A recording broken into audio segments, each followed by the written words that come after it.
Hello everyone, I'm Drax. You're tuned in to Draxatron, and I'd like to welcome you to episode 11 of Let's Play The Outer Worlds.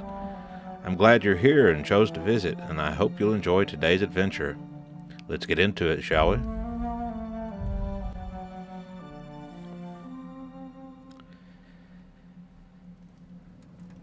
Now, last we had left off, we had finished the quest lines on Monarch. We had returned to the Groundbreaker, spoke with Lilia Hagen. Theoretically, we could do one of two things. We can go salvage that abandoned space station she mentioned, or we could head on to Byzantium. We're going to do the former of the two. See what's up about the station she mentioned. And then once we get that out of the way, we'll head on to the shining capital of the Halcyon colonies.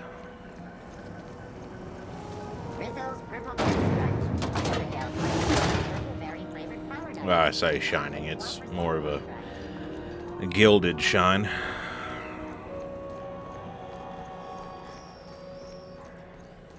But anyway.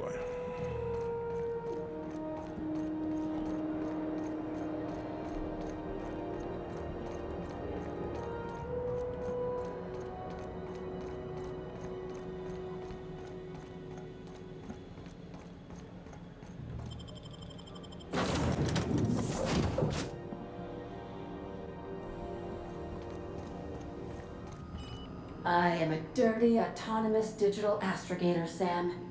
I haven't cleaned my internals in ages. Can you hardly process the sheer quantity of dust built up in there? Tell me you've seen worse. We'll continue this later. Well, alright then. Don't let me interrupt you, kids. I'm just passing through. On standby for command. Let's see. There we go.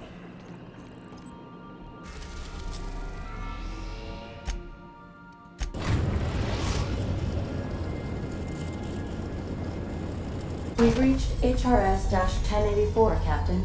It's emitting a very weak docking signal. I almost mislabeled it as normal etheric static. Right then. Let's see what we've got.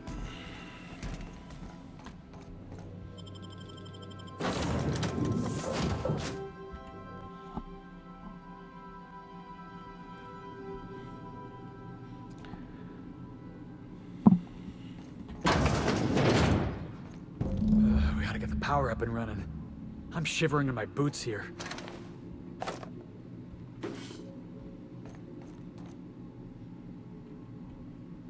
Anybody see anything?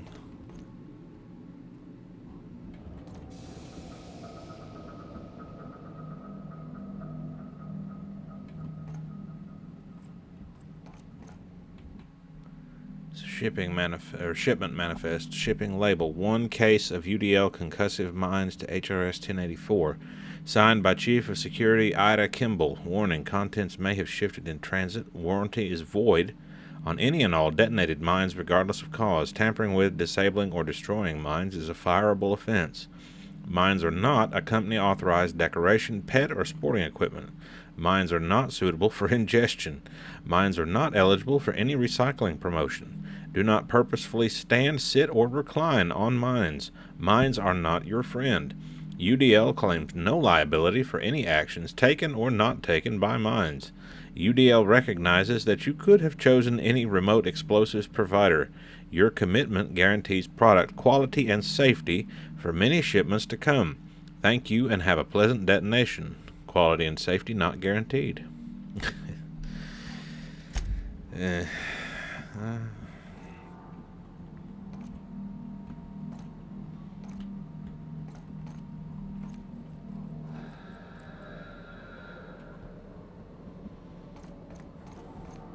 Okay, there's no power to that door. Aha. Got a crawl space here. Understood. I'll keep my head down.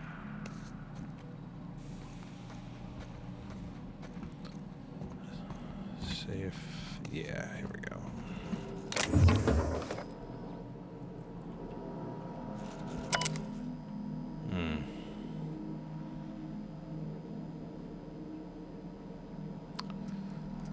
To restore the power.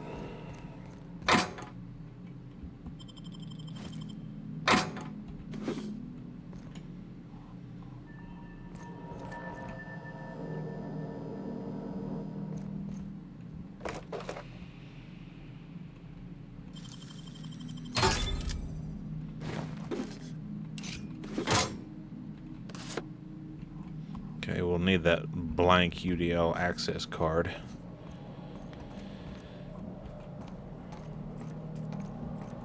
Let's see. Dead scientist.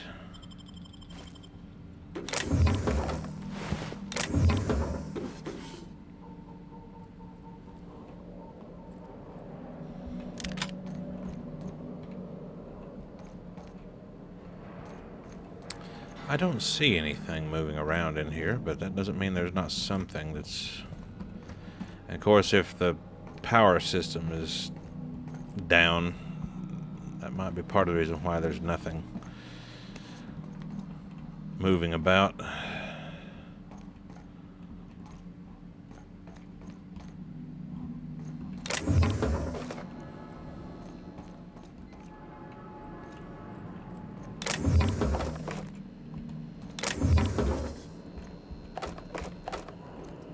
Some kind of a lab down there. I see a few robots. Or auto mechanicals, rather. That's a lot of mechanicals. If we power up the station, you think they're gonna power up too? Good chance. Let's see here. That door's sealed.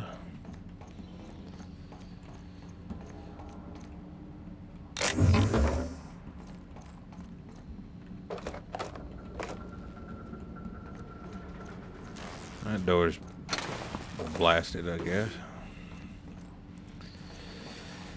Alright then, let's see what we can do here. Oh.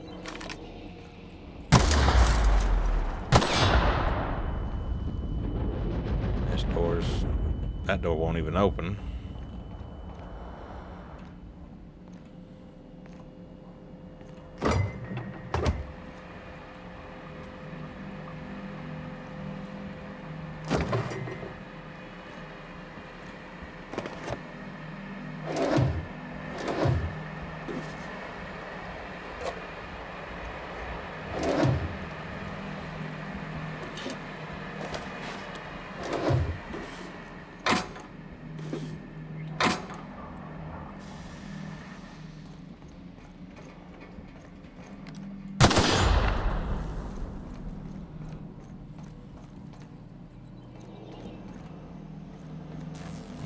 Okay, this must be the main terminal. Engineering section. Generator status active. Generator mode maintenance. 2% output. Minimal functions available. Engineering section. Terminal updating generator mode to normal. Disabling emergency lighting. Activating facility lights. Activating security protocols. There comes the robots. Activating air recyclers. New laboratory scent option selected. Flushing toilets. Error flushing toilets. See maintenance logs for details.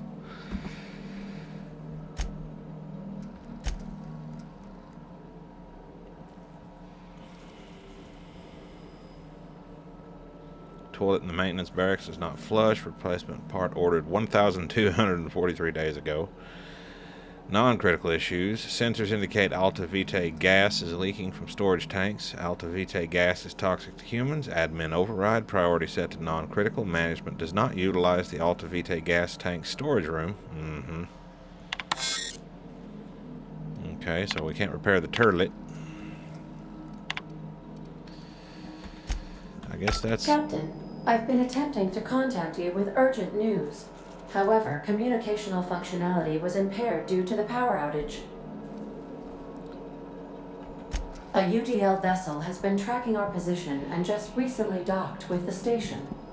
They are patching into the station's transmission lines now. I cannot stop. There we go. I've been waiting for this day since we tagged your ship in Cascadia, Captain. So glad we finally have this opportunity. My ship is docked with 1084. There's no escape. Well, good for you. You've been poking your nose into restricted locations.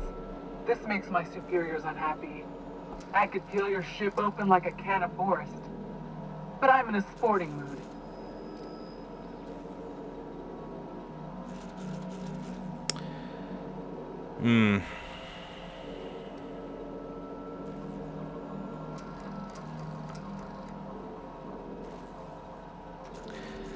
As much as I hate to do it, let's just do it the corporate way. Inadequate, son. They must pay you smugglers better than I thought. Really? Call me intrigued. Let's act as if we never saw each other. Try and keep it that way, Captain. The UDL gunship is undocking from the station. They appear to be departing into space. That was rather impressive, Captain. Diplomacy at its finest.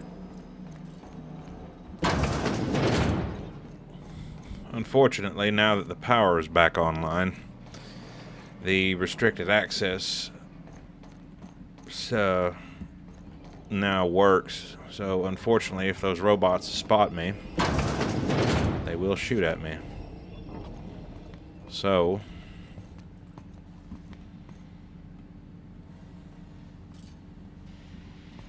what we need to do, if we can, there we go. Let's get the auto mechanicals back to their recharge stations.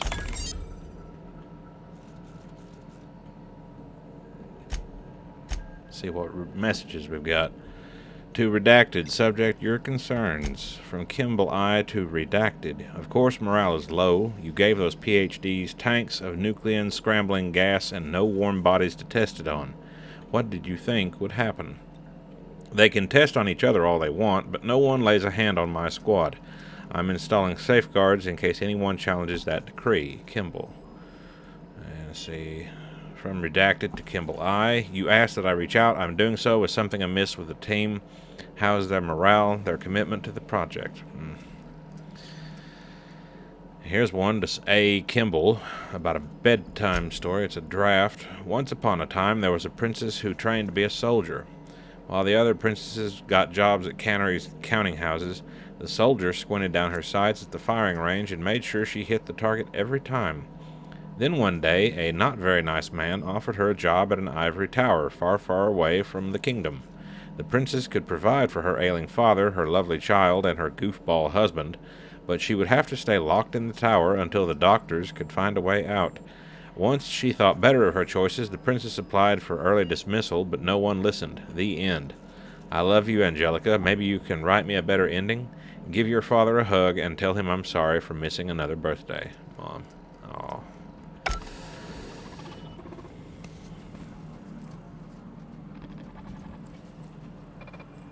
Let's stay in the corner until the auto mechanicals are back where they belong.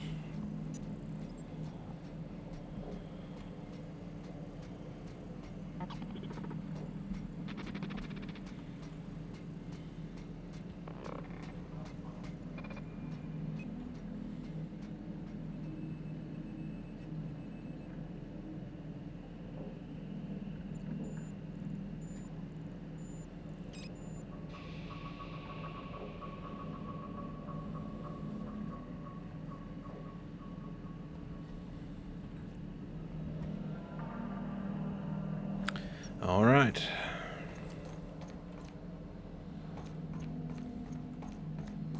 Now that this computer is back up and running,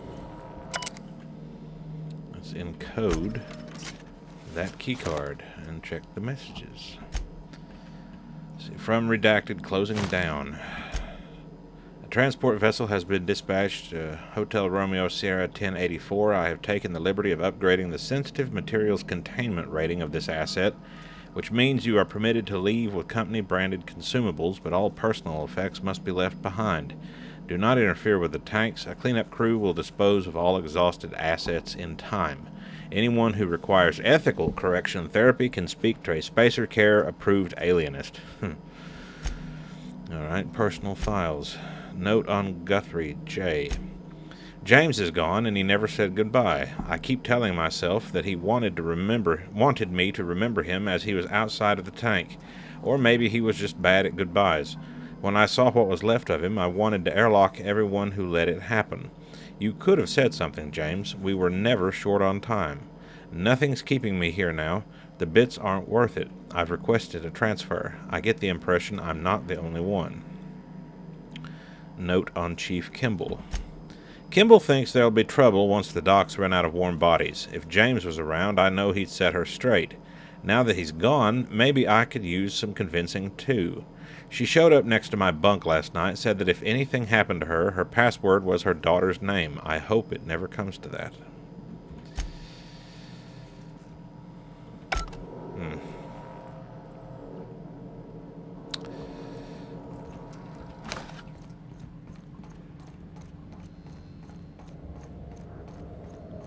Now, just in case, I need to... I believe it was... Angelica? Yeah, Angelica. Alright. Now...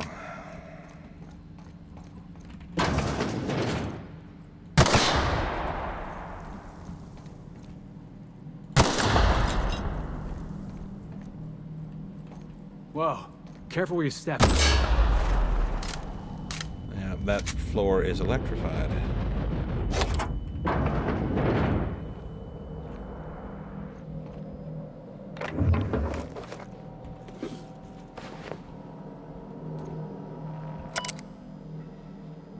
Let's see, personal files. Log, Mama Bear. Kimball came by asking if any of the docs had been around. I told her what I know. It's been quiet. Just ask Alpha. She walked off with a spring in her step. Okay, weird. Then she requisitioned a UDL Electro Floor 3000 for my checkpoint and a crate of concussion mines. Guess she didn't believe me. Is she preparing for war? She's acting like she knows something the rest of us don't. Seems especially uncomfortable around the docks. Now let's turn the electro floor off, shall we? Yeah,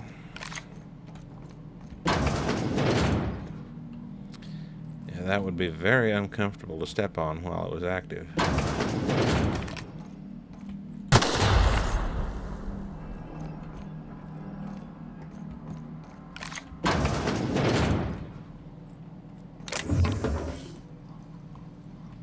Crew cabins.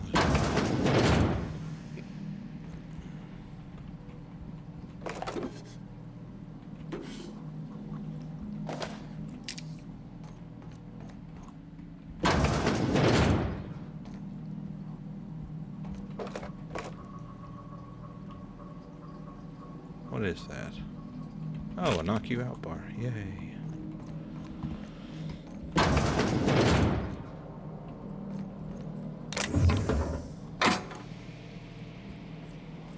Okay. Now...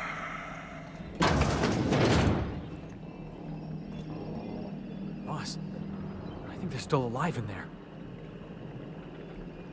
It's only mildly creepy. Whoa. I fell down the hole.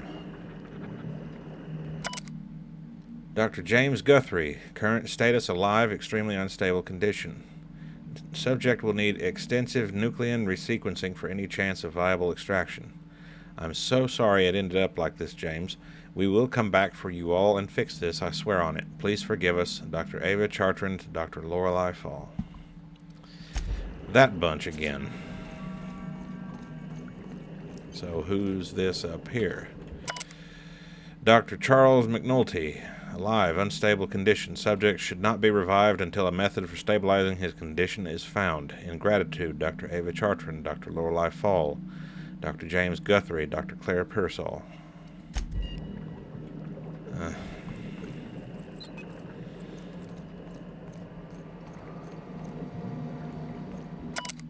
Dr. Claire Pearsall, alive, unstable condition. Subject's condition is dire. Make sure resuscitation devices are on hand upon revival.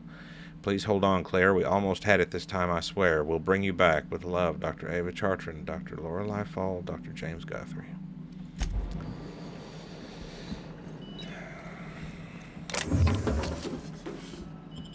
It's like one by one they experimented on each other with this Alta Vitae gas, and it messed them up, and they didn't have any other choice but to place them in some kind of suspended animation. Oh, that's pretty cool. Nice view of the stars.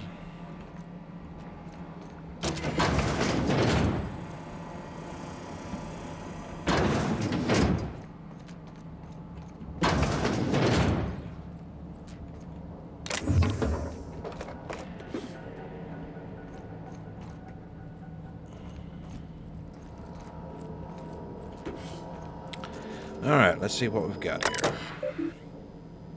Dr. Chartrand's terminal. It has been 1,217 days since last login. Let's do that. Let's see what we can do here. Admin location Byzantium.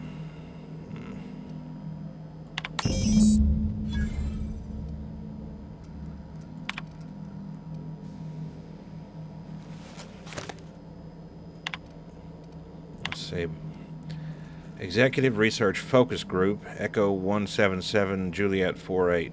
Purpose: biological hybridization and assimilation strategies. Active team members: Chartrand E, Fall L. Inactive team members: inactive. Guthrie J, McNulty C, Pearsall C, Ryall T. Goal: further the chimeric sciences via the targeted modification of human nuclein using strands obtained from Halcyon native fauna. Classification CRAPT1002, also known as Raptidon. C. Crapty. Alright then. Okay, this was the message about morale. It has come to my attention that a culture of distrust has soured relations between HRS 1084's research staff and security personnel. Many of you have submitted requests for early dismissal. To the research staff, the importance of your work supersedes any interpersonal conflict. To our security personnel, there will be no early dismissal. You will also notice that your employment contract has no set end date.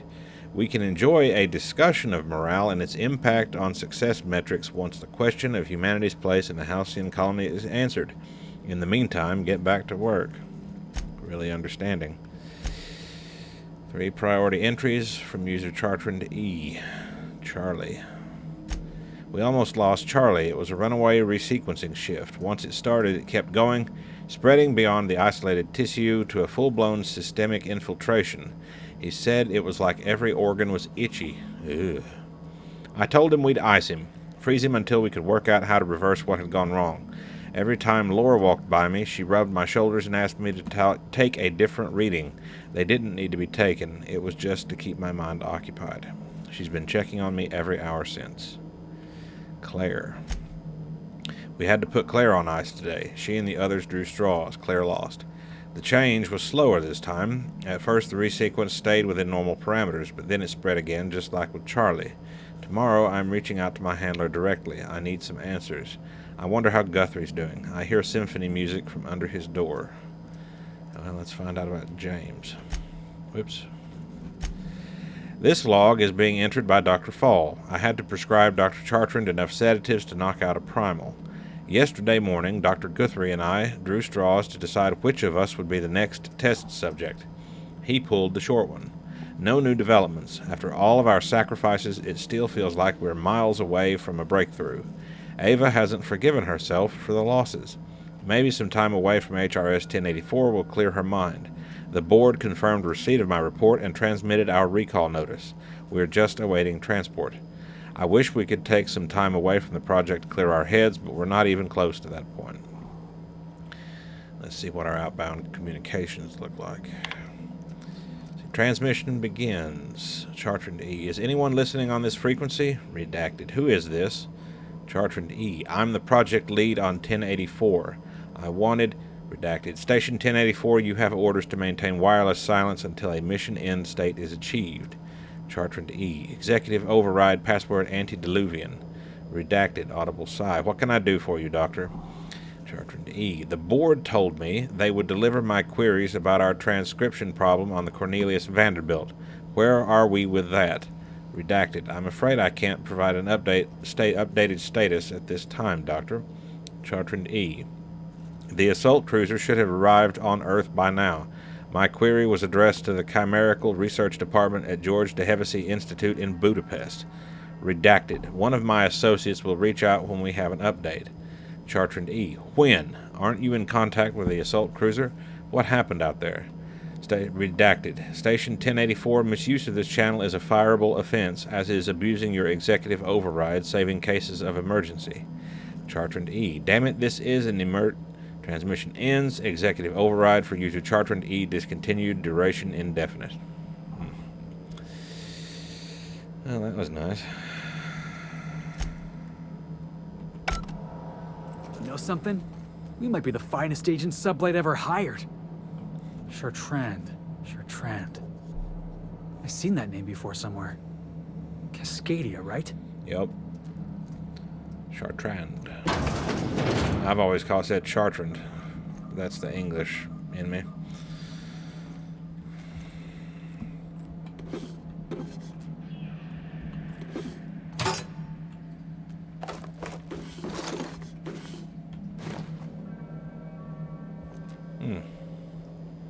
Got a private view.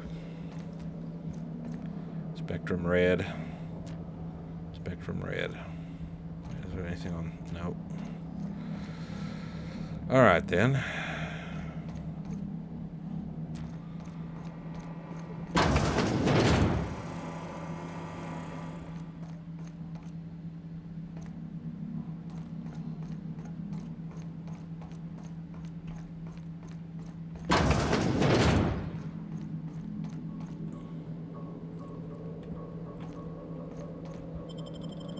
That was weird.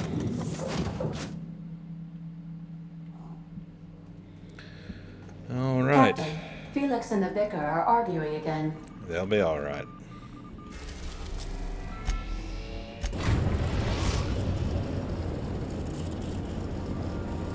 Destination reached. The Groundbreaker. Captain, I wish to offer my commendations for convincing the UDL's gunship to leave HRS-1084. I did not favor the idea of being stripped and sold for parts. Nor would I.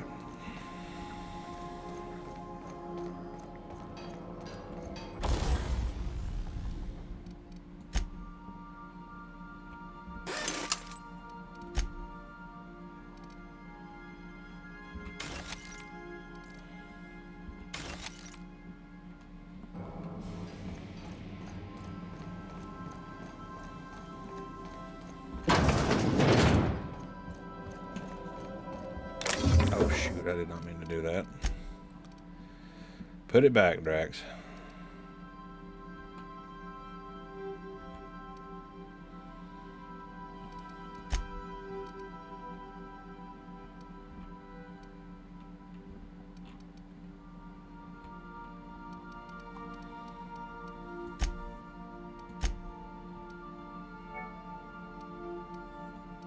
Okay.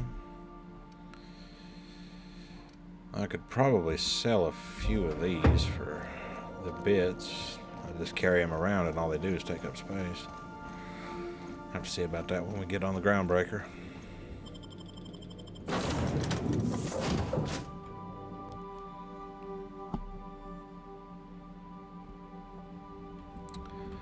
All right.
7.92 millimeter. It's a bit different.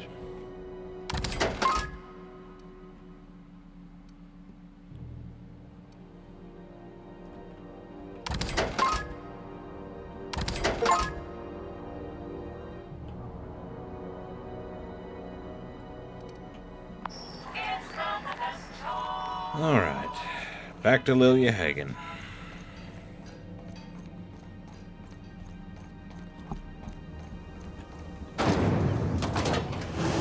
Windows knock you out bar. A CCN 76 nocturnal bar.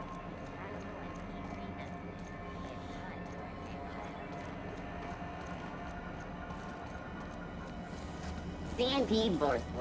It's not the worst unless it's worse.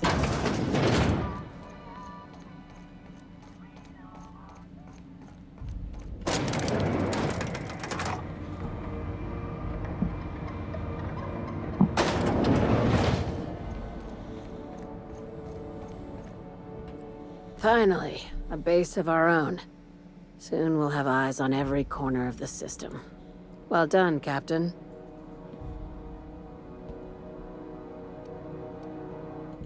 I'll have those dismantled. You can never be too careful when moving into someone else's territory. Aside from the automated security, did you meet any resistance at the station? I knew it. They've been shadowing us since Monarch, maybe even longer. I've been less than honest with you. Your assignments weren't strictly about the salvage business. You might have figured that out already. After the Monarch job, I started connecting the dots. I didn't like the picture. Then what we found at Station 1084 confirmed my fears. You and I have stumbled onto something big. Something none of us were meant to know. Now, remember previously when I first was engaging with Lilia Hagen, I mentioned that she has some interesting opinions on current affairs in the Halcyon colony. You're about to find out a touch of that. Maybe the worst.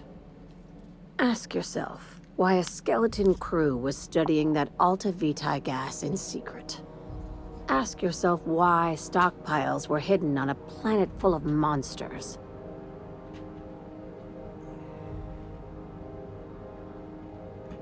Before we go any further, I want you to keep an open mind. Can you do that for me, Captain? Aliens. I'm talking about aliens. They're the ones responsible for the deaths at 1084, and who knows what else. We have to put a stop to it. I knew it. Aliens from other worlds been visiting Halcyon. At least one of your crew can keep an open mind. But this isn't some Aetherwave serial, Millstone. This is reality.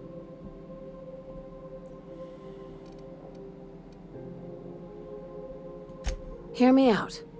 I'm saying it's aliens. I'm not asking you to like it. I'm not even asking you to believe it.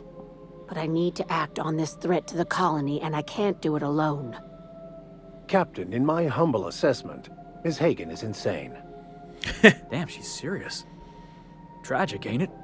What age does to your mental faculties? The crew is skeptical. That's good. I don't want you walking into the unknown with blindfolds on. I assume you have questions? A few. Yeah.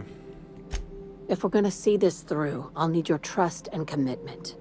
Now's the time for setting doubts aside. Conspiracy. One carried out with the help of human collaborators, assuming they haven't all been replaced. This is an invasion of our very cells. That damned gas is mixing our nucleon with halcyon biology to twist us, change us, make us more like those monsters on Monarch.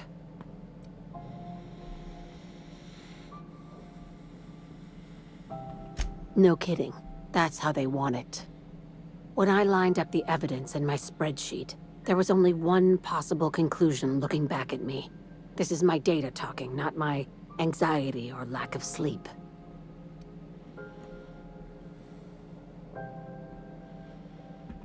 Dr. Chartrand is the crooked psychopath behind the gas experiments. She sold out her species. I need you to put a bullet through her skull.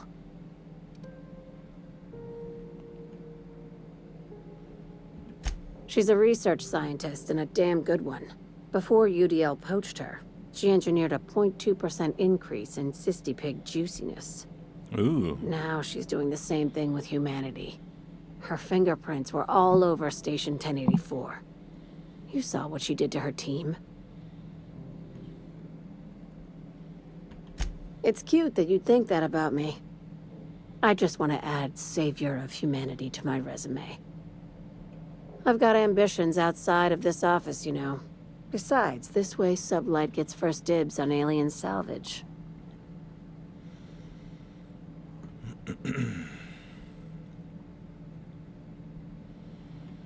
Let's see what she says to this. We're far beyond theories. Chartrand's logs, the gas, the suspension tanks. How much proof do you need? Wake up, Captain. An invasion needs collaborators working from the shadows. She has access to the board, unlimited funds, and a colony full of sheep. And let me guess. The people she works for call themselves the Syndicate, and the person that Dr. Chartrand gets her marching orders from is a middle-aged older fellow who smokes a lot of cigarettes. Alright, let's see what she says to this. Do you usually come across innocent people trapped in suspension tanks?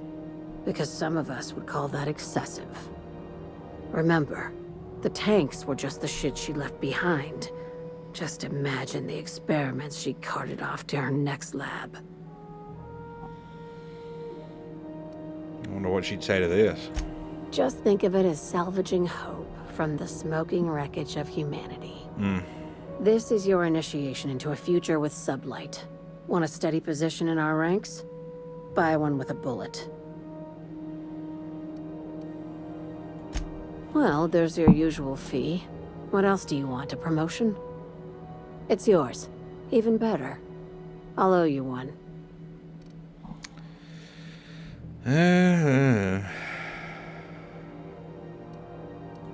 This keycard will get you through the front door of her Byzantium estate. Don't ask how I got it. You might not like the answer. By now, the other side knows what you're doing. Don't trust anything Chartrand says. She's compromised down to the bone. Maybe even deeper than that. All right, then.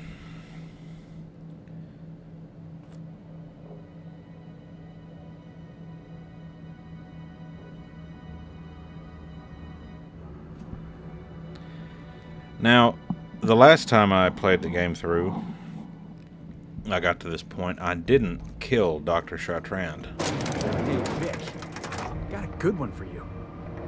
I am certain you do, Mr. Millstone. Please proceed. Could the Grand Architect make a Borst pocket so big even he couldn't eat it? Believe it or not, we spent many hours arguing questions as ridiculous as that in my seminary days. Uh-huh. Keep talking, Vic. I know when I got you beat. That joke goes back to the theological puzzler that could God make a rock big enough that even he couldn't lift it. I've heard that one before. I think I even talked about it with my pastor once. And I vaguely remember him laughing about it and just patting me on the shoulder and walking off. That was my Felix Millstone moment, I suppose. Oh, let me see if...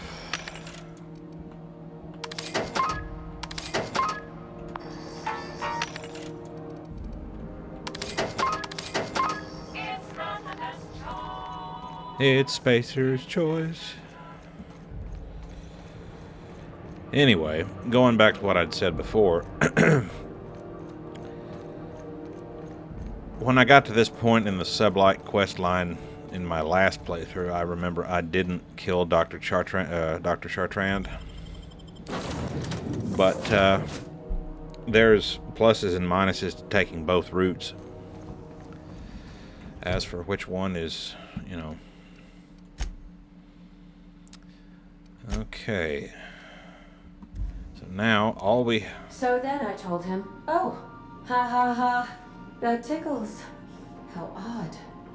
Ha ha ha. No, don't desist. I think I might like it.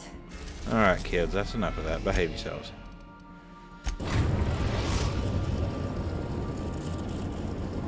We are now in orbit above Byzantium, Captain. Status report. 13 jobs scheduled for... I haven't talked to Parvati in a while. Let's see if she's got anything to say. Hey, Captain. I got a thing I want to ask you. It's kind of big. Sure. What you need? I was thinking about what you said before, after we went to the Lost Hope on the Groundbreaker. I reckon you're right. I think I'm ready to stop fretting and fussing and ask Junlei to go steady, straight out. And I'm thinking of doing it here, on the ship.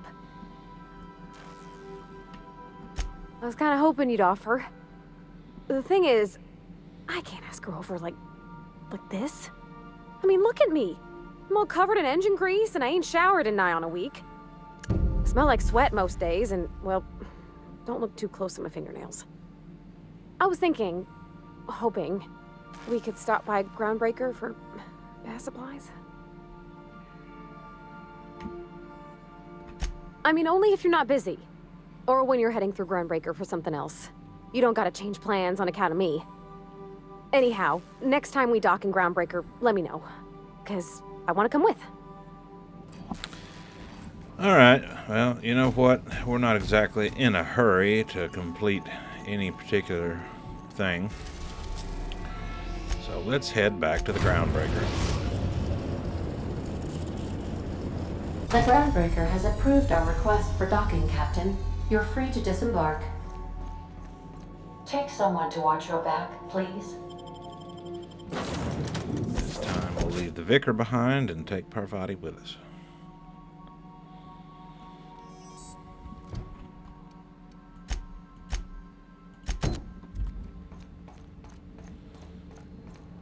And we'll probably be going to see Grandma again.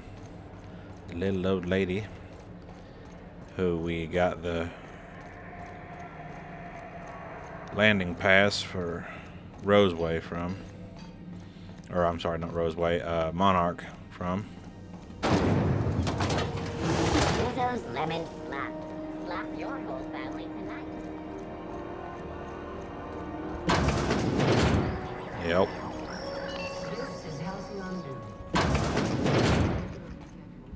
It's almost time for today's episode of The Chairman's Children. Care to listen with me? Oh, God. I think I got just the thing, my dear. A few years back, Auntie Cleo's put out a home makeover kit, and I snagged a couple for myself.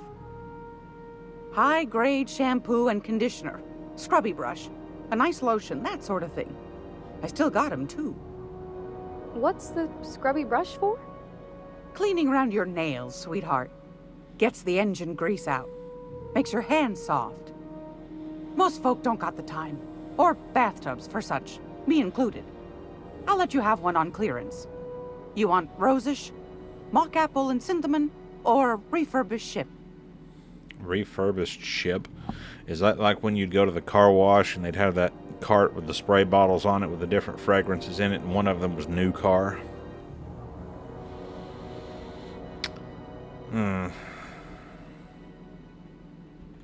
Oh, gosh. We never talked about what kind of smells she likes. I think pretty much every spot on Groundbreaker just smells like old socks. Ugh. It comes down to what sort of intent you got. If I was looking to do a spy job over in engineering, I'd be safe with refurbished ship. Now, if I was a young thing trying to come on all precious-like, I'd probably go with rosish. But if I was doing it for my own self, I'd pick mock apples and cinnamon. I guess you could eeny, miny, moe it? Take your time, dear. A lady's scent says a lot about her. When it comes to romance, you can't go wrong with the classics. Let's do Rosish. We didn't have anything rosish in Edgewater. I heard it smells real pretty, though. I'll just wrap that up for you, since it's for a special occasion. I'll pay for that, ma'am. Thanks for being so helpful. You're welcome, dear. Thanks for your time, Gladys. Anytime, sweetheart. You know where to find me. Groundbreaker's safe from melting to bits now. Lots of good people can rest easy because of you. Oh, thanks, Captain. I'm gonna put these someplace safe. In her messages, Junlei said her mama used to make this dish for Monarch. Dustback casserole. Saltuna and xenogold needle mushrooms. And then for dessert, there's a thing called, sweetheart cake. It's made with almond paste and wax gourds. There's gotta be some place in Stellar Bay that can bake a casserole. And I heard tell there's a Rizzo's town near there called Cascadia, what specializes in sweets. Thanks, Captain. I know I'm asking an awful lot, but I'm sure it's gonna be worth it. I might have heard tell of Rizzo's town that made sweets once or twice. Oh, I almost forgot. Y'all might remember that when we originally landed on the Groundbreaker, there was a bored mouthpiece by the name of Udom Bedford. Well, that is not Udom Bedford. Because he was never able to successfully locate Dr. Phineas Wells. Unfortunately for him. I was wondering what they do with their waste. I guess they just chuck it down here. How about I stay up top? You know, He was keep watch. permanently retired. Yeah. Look, a frozen dinner. In the waste pit, no less. What's this? Crumpled instructions. Frankie got a lead on some local salvage. One of Groundbreaker's old hangars was bricked over until someone found it by poking around the stevedores' quarters. Lilia gave us the go-ahead to plant her flag once we clear out the new arrivals. I'm sending you to scout. Look for a loose panel. You've got to climb on top of their bunks and head toward the back wall. Lilia says we should watch our backs. She thinks we're being tailed. In other words, typical Lilia. Now that was the area that we found earlier in our playthrough where the science weapon was hidden. And that poor bastard just did not make it.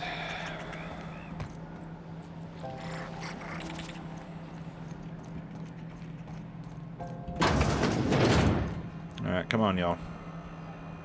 Get out here. Chop, chop. Where's Parvati? Oh, there she is. Let's close this door so those damn things don't get loose. What is she selling? You know that sound when you've snapped on an injector clip? Ah, that's how you know your weapon loves you back. I got a full line of weapon modifications I'd be happy to show you. I'll take a look. Okay, she's selling all the usuals.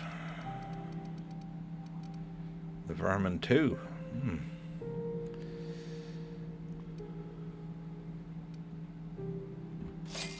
I'll buy one of those just for the hell of it. Oh, and you know what? It get cooler in here? I swear they had the heat turned way the hell up. Let's sell all of our junk. And then sell that and that. And then we'll go back to that The news packet had the top mod bench. Rizzo's purpleberry fun. Tinker with the new pistol just a little bit. Around its sweet purpleberry flavored center. Suck it, chew it, you can do it. You can do it.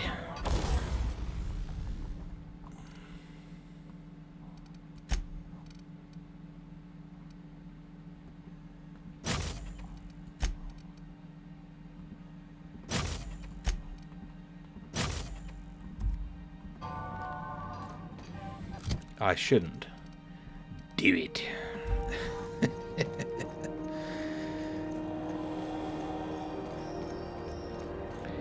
Anytime I find out he's going to be at a convention, a Star Wars convention, I know that at some point or another, Ian McDiarmid is going to say, do it.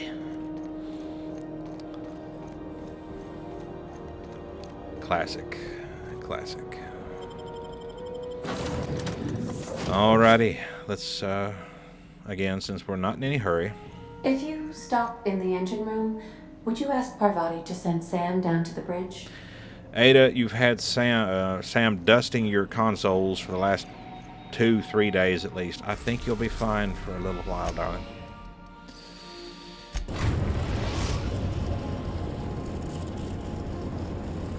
We are now in orbit above Stellar Bay, Captain. No blockade is a match for my piloting skills. Well, thank you. I appreciate that.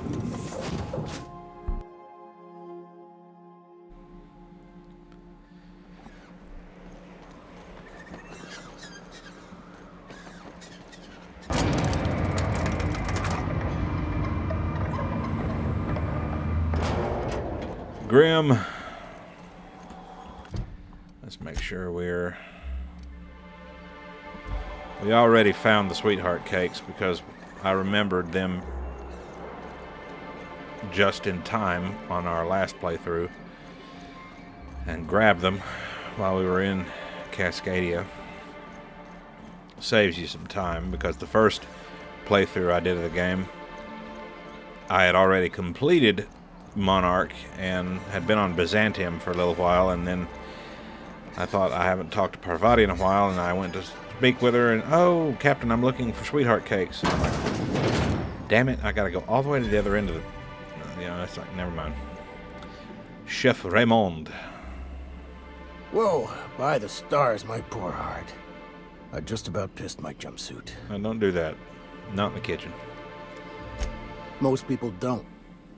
We're used to folks swooning at our feet. You don't gotta be embarrassed. No, Felix. A healthy survival reflex is nothing to be embarrassed about. Besides, this place is enough to try anyone's nerves. Where should I begin? With the oversized mantisaurs? Or perhaps the rats spewing acid at our walls? The board was right. This place isn't fit for human habitation, and I was a fool for staying. I am looking for a dustback casserole. That was a real popular meal 10, 20 years back, before the board tucked tail and ran. These days, everybody's had a belly full of salt tuna.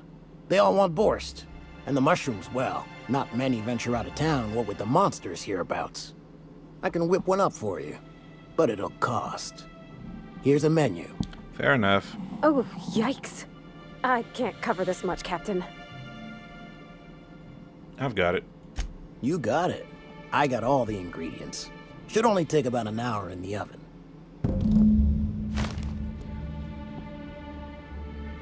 There we are. Now, if you don't mind, I really need to take a leak. My belly's gurgling just to smell it, Mr. Raymond. Thank you so much. A pleasure to help such a charming young lady. Oh, gosh. My tum's rumbling just smelling that casserole. The dustback casserole Mr. Raymond made smells incredible. Oh, I kind of want to take a little taste. But I'm gonna be strong. Now look how cute these cakes from Cascadia are. Someone even traced little hearts in them. Ah, I guess that settles dinner. Thanks for hauling me all over creation, Captain. Well, I was gonna, but then it hit me. I got this nice meal all planned out with music, and I got that soap to scrub up with, but I don't got nothing nice to wear, Captain.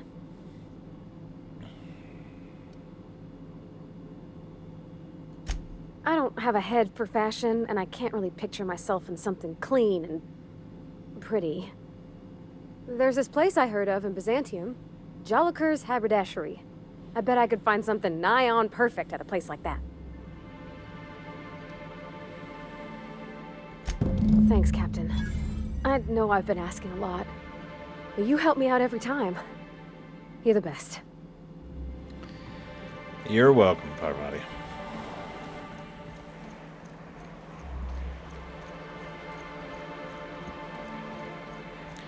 And now, when you walk through the streets of Stellar Bay, you will find iconoclasts alongside MSI troopers.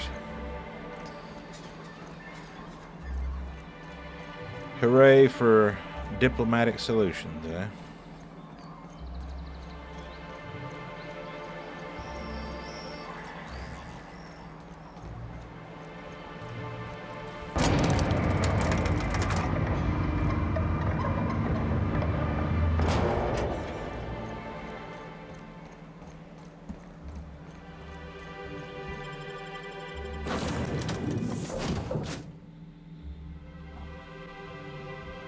Crew report. Bioka is drunk. Surprise. Ah, let her drink. She'll be alright. Alright, now.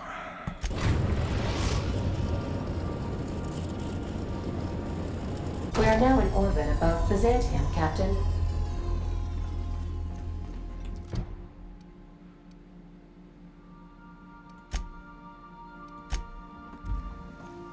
Now, Byzantium is the shining jewel of the Halcyon colony. I mean, it has its grungy underside, of course. But it is a fair sight nicer. Oh, wait a minute. I just remembered something.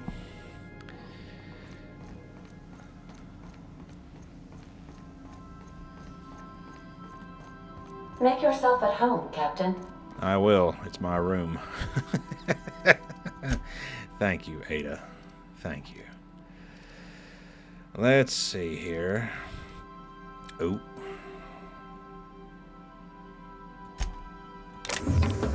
I need to take a look at these outfits right quick.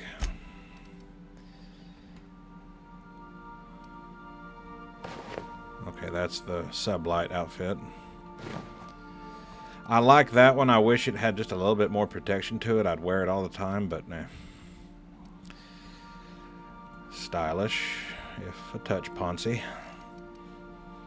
I'm more preferable to that, actually. I had one more that I wanted to put that away. Don't need that. That's Father or Vicar Max's vestments. Wait a minute. Oh. I thought I had one more nice outfit, but I guess I don't. Which means I've shut off the visual feed from my ocular inputs in the captain's quarters, so you're free to disrobe whenever you'd like. how thoughtful. Keep Felix and Parvati. Felix should have some interesting dialogue to offer about Byzantium. But before we go any further, we've got to get these two attired more appropriately for their first visit to Byzantium. Now we look sharp.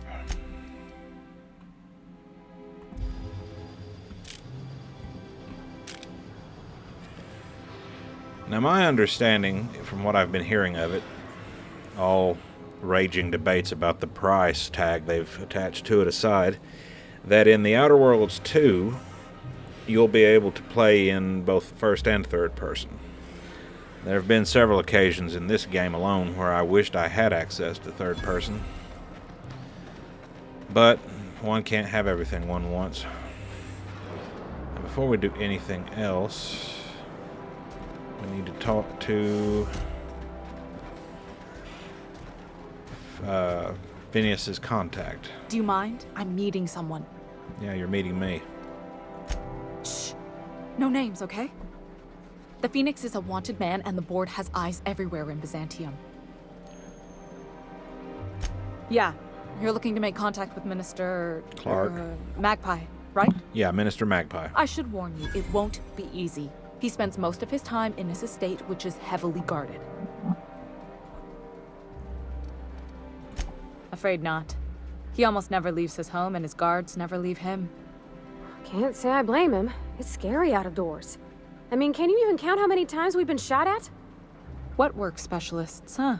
Yeah. Our mutual friend is really branching out. Yeah, you could call us wet work specialists. That's basically what we do. Whoa, I'm not one of your B&E specialists. I just provide intelligence. Fair enough. Some of the guards hang around Billingsley's House of Inebriation between shifts. Maybe you could do some reconnaissance there. You know, swipe a key while nobody's looking. Just remember, you didn't hear it from me. All right.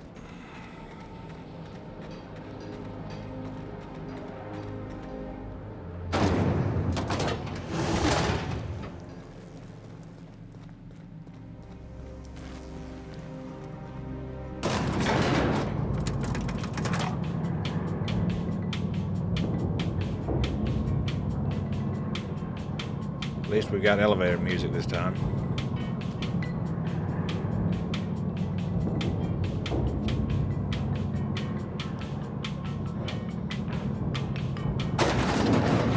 All right, everyone. Welcome to Byzantium. Why can't something exciting happen around here for once? Nothing wrong with stability. It means everything's running like clockwork. Don't you ever want a little fun? Maybe see a marauder ship get blown to bits overhead? What a thing to say.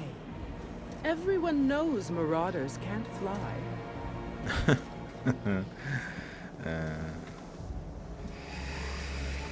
All right, then. Hey, you. Yeah, you. Want to be famous?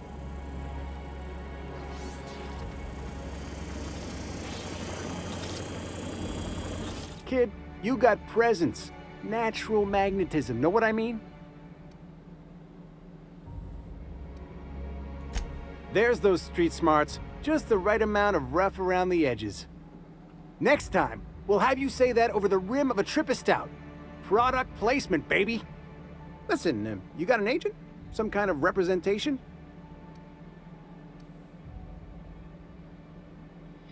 Hey, don't worry about it. I'm gonna take good care of you. Mm-hmm. Listen, you got a real special quality, raw energy. I see you in pictures, kid. Just tell me what you're offering, Maverick. I'm making a feature, Space Pirates of Moros Prime. It's gonna be a hit. But we still need a star. And I think you got the chops. Ah! Captain! You're gonna be in pictures! Already got an entourage, huh? Way to get ahead of the game. So what do you say? You ready for the chance of a lifetime? Why not? Terrific. We're holding auditions at the studio. Head to Odeon Pictures and take the elevator. You're going all the way to the top, baby. How exciting. Auntie Cleo's pipe patch. All of the benefits of smoking a real pipe, none of the messy cleanup. Huh. Is that supposed to be a model of the system? It's not super accurate. Just imagine busting up all these windows, looting all these stores. Oh, Felix, don't ever change.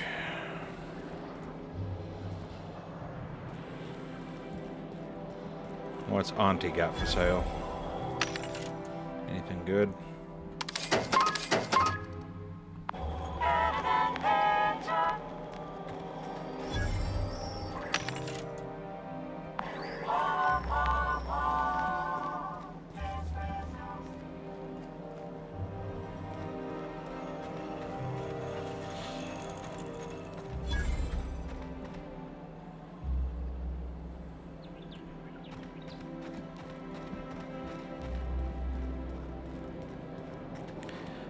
Now, Billingsley's House of Inebriation is right here.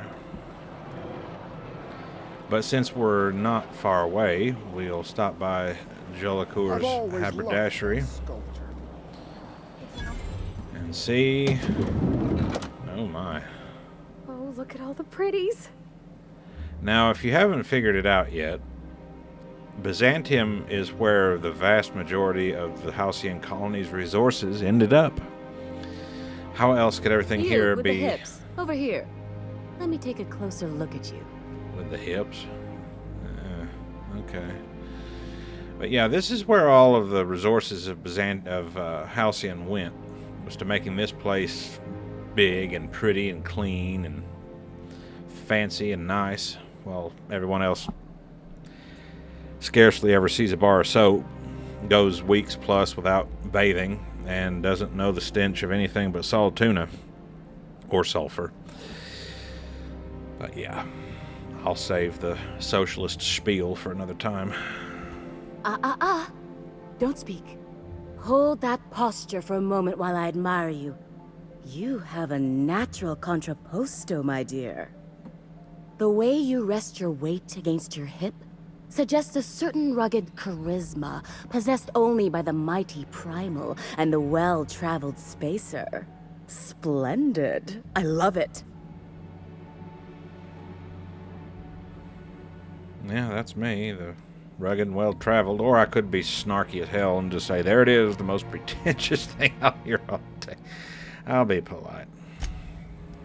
Celeste, you've done it again. I knew from the moment I laid eyes on you that I'd found my muse. I'm Celeste Jolicoeur, and you, my dear, are exactly what Byzantium needs. Oh, really? I'm an artist, darling, not a tweed merchant. I don't sell things. I pollinate the world with art. I'm working on a new line of clothing that will shock this city to its core, and I'd like your help. What do you say, my dear? Care to make history with me?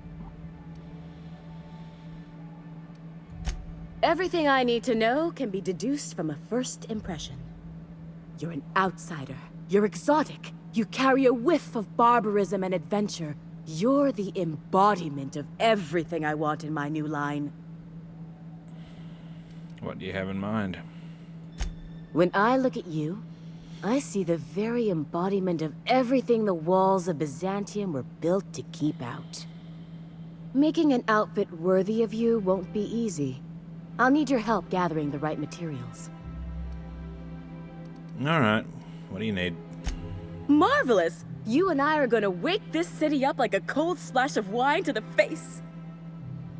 What I need is a survey of the outside world. What does the common laborer wear? How do the wild-eyed madmen of Monarch dress themselves? I've heard rumors, but I require samples. Also, I expect you to model for me.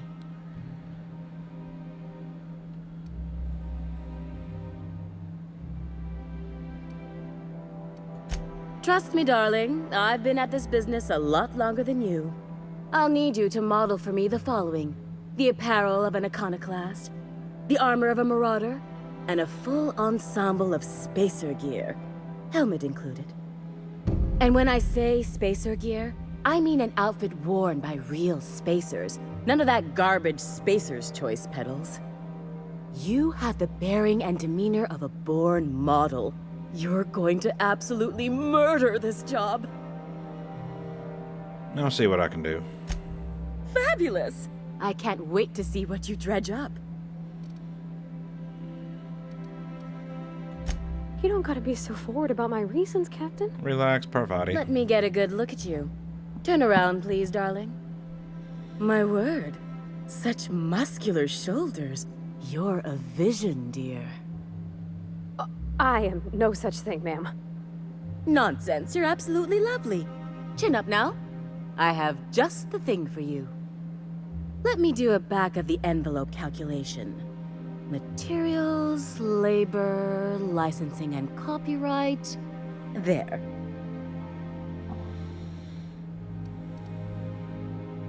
You know what? I'm not even going to persuade. This is for Parvati. I can cover it. Now stand back. Back! I'll enter the settings and get these machines spinning. You'll be broke to bespoke in merely an hour.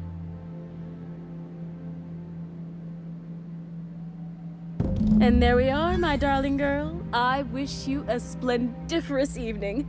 And if you don't mind my asking, Have you any interest in modeling? What? Oh, no, ma'am. All them eyes staring at me? I couldn't. No way, no how. I get scared just thinking on it. I wish you weren't so shy, my Violet. You truly are beautiful. I hope your date sees that as clearly as I.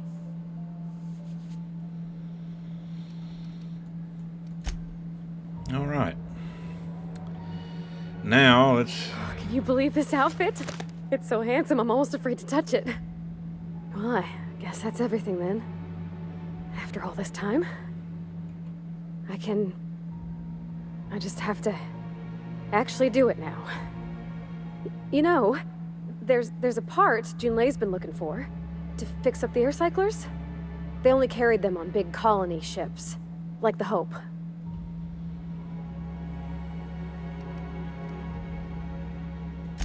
I know.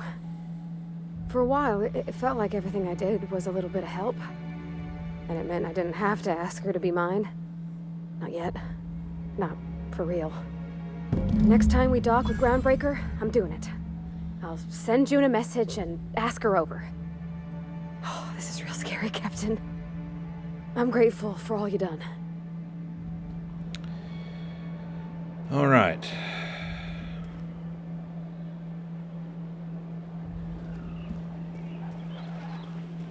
I love Byzantium. Where else are you going to find art, culture, working toilets? I'm sure other colonies have cities like this. But those are so far away. I'm talking about Halcyon. In that case, thank the law we've got the chairman and the minister to keep the rabble at bay. Let's see here.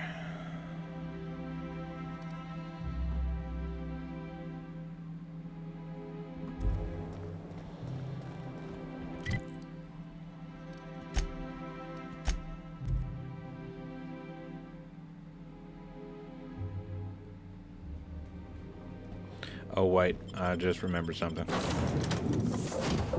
I gotta get that outfit back from Parvati, or I may not get it back. Let's go ahead and switch her back to her usual.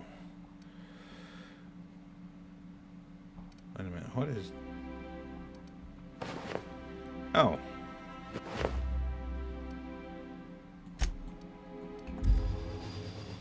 Oh, hi Felix. Standing right in the middle of the engines. Why don't we just, get a heat bath? Alright, let's see about getting Parvati's quest finished while we're thinking about it. You're adjusting before you pull. You're anticipating it. Of course I'm anticipating it. What if I shoot a friend on accident? That's on account of your stance. You want to lean into it. Embrace it. Work with it. You're in control here, Parvati, not the gun. Don't let a hunk of metal jerk you around. You've been around powerful machinery all your life, and you're always in control, right? I guess that's kind of like when the filler's shooting 600 cans of near molten sal tuna down the conveyor while I'm trying to tune a belt. Here, stand like me. Just so. Hips square. Lean forward a little. It's just equipment, and you're just an engineer using it. Ah! Okay. We'll try again later. You'll get it. I promise.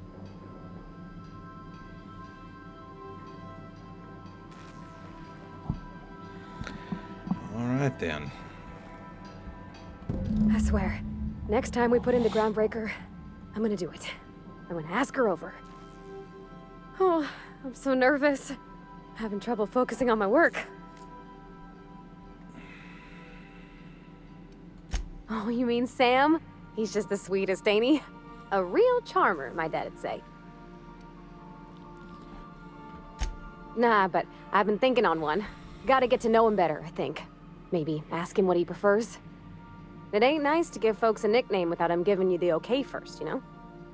Of course, that don't stop Felix. No, I don't think much of anything would stop Felix.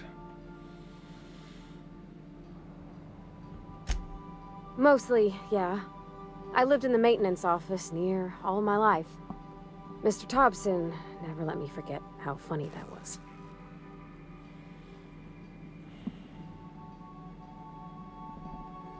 I don't see the humor. He meant funny as in odd. It's not normal for anyone to do as their parents. You take a vocational test. That decides your schooling and your career. When I tested out for maintenance, everyone figured it was on account of my dad. They were real unhappy with us. Well, I'm good at making things work the way they ought. Not so much at doing such to somebody else's schedule. There's times I'm working deep in the guts of a loader, getting it all running perfect. Then I look up to see it's tomorrow, and I've blown another deadline. Anyhow, I was happy to get back home. I didn't care much for schooling. Yep, nothing much had changed. Everything was a little grayer, a little dirtier. Dad met me at the shuttle and gave me a big ol' hug. I noticed straight away that he was moving slower and stiffer. He made a little grunt when I squeezed.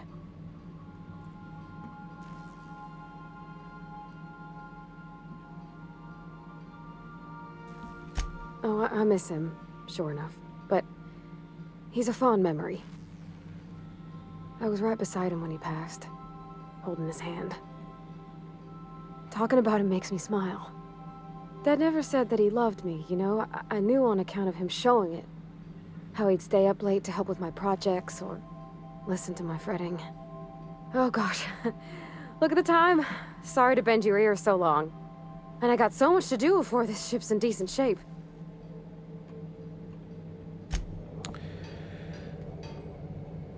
It's much like that with me and my dad.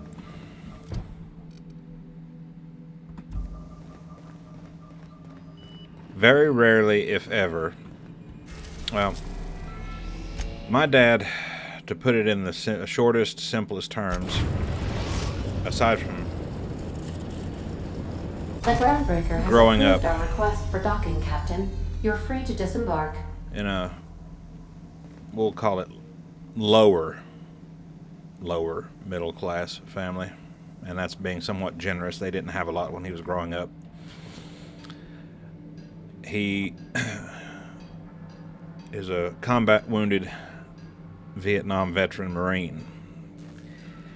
And I remember one time being told that he was a different person before he went to war than what he was when he came back.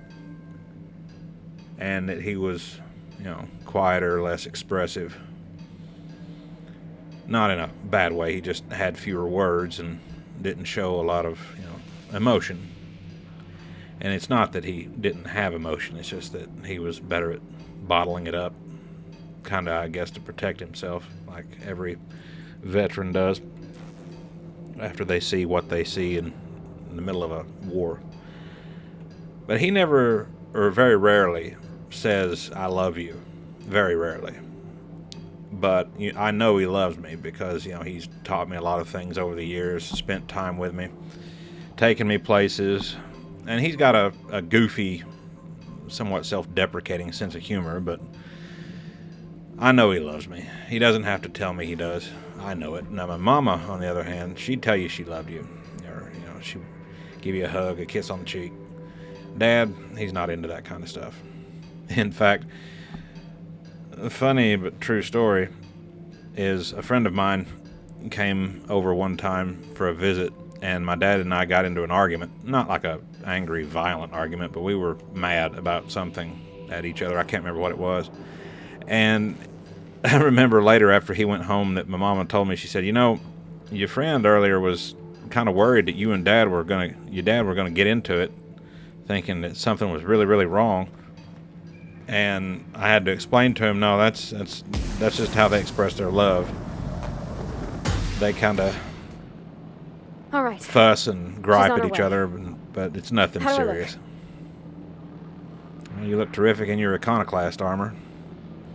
Oh, my hands have finally stopped shaking. All right. Deep breath. Here I go. But yeah, you don't always have to have someone tell you they love you to know that they love you. Well, let's see. I believe Junlei and Parvati are up here in the galley. Sam is on charge. Felix is behaving himself in his room. The vicar is in his room. Ellie's lying down. Nyoka's in her room. Anyhow, so I told him, Dad, I'm a big girl now. I ain't need your help. I can do it on my lonesome. What did he say to that? Have at it then. And he handed me his favorite wrench, the one he used for the canner. He was probably half as tall as I was. He didn't scold you for talking back to him? Nah, he was never like that. I always thought it was funny when I get indignant about something. Then he'd watch me do whatever it was, make sure I didn't get hurt, but he'd never interfere. I learned a lot that way. I wish I could have met him. Anyone who helped shape you must have been a special person.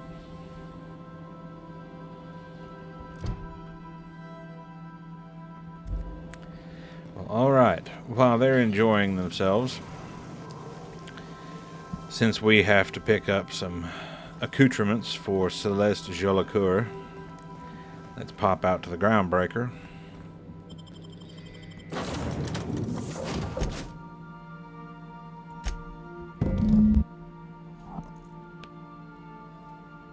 And then we'll check back in with them once we're done. Now, I believe there is a specific vendor here on the groundbreaker that will sell at least part of what we need for one of the outfits Celeste is asking us to model. Getting the iconoclast equipment won't be difficult. It's the Spacer outfit. It has to have Spacer in the description, but it can't say, or it can't be specifically from Spacer's choice. She went out of her way to be clear about that. It's one of the vendors up here, if I remember correctly. I think it's this fella right here. Yeah. You look like someone who's taken their share of cuts and bruises. Need some armor? Maybe it's a bit secondhand, but that's only testament to its durability. Actually, We secondhand. also have a line of specialized melee weapons. For those times you have to repel boarders, but don't want to risk a bullet through the hull. Secondhand might be exactly what Celeste is looking for. Let's see here. Spacers.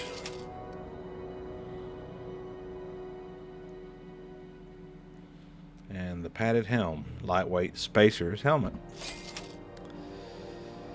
Alright. Fancy. I don't know why that tickles me so much. Oh, I'm sorry, Vicar. We need to put you in proper attire. There we go. Now you look fancy. What's going on with you lately? You seem down.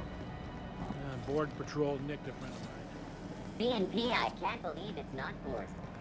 I can't believe it's not Borst. I can't believe it's not butter. Oh my God, I'm aging myself. I'm admitting how old I am. Damn it.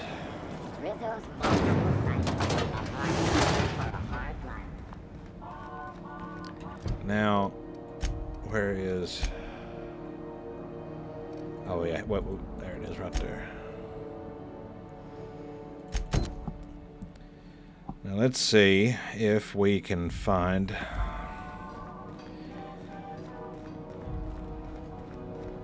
I think I have an iconoclast helmet in my trunk back on the ship, but I'll have to check.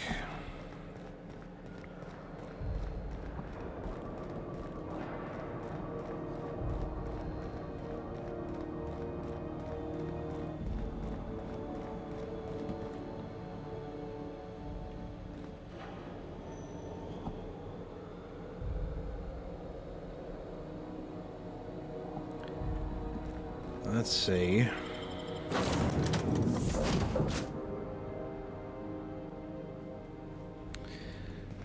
Some crew members are causing a disturbance on the ship. It'll be all right, Ada. You're just doing a little target practice.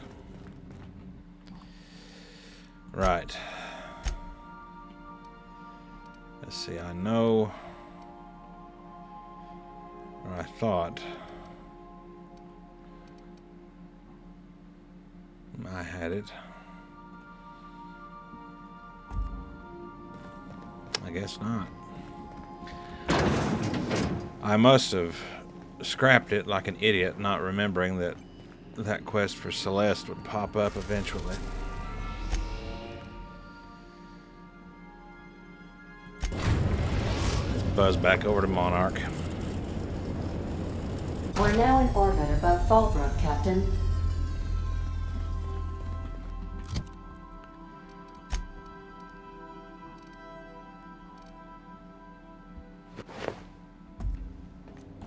We'll be here, Captain. Or will we? Haha. Just a little joke for you. Haha. Oh, me.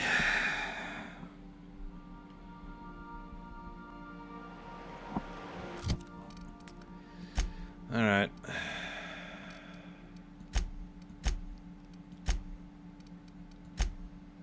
Wait a minute. That's the one I want. No wonder I was like, what the hell? Felix. Vicar. Now, let's bop up to Amber Heights.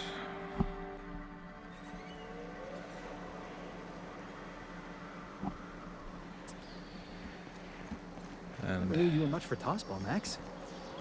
I still find it a pleasant diversion. What with being in church, man?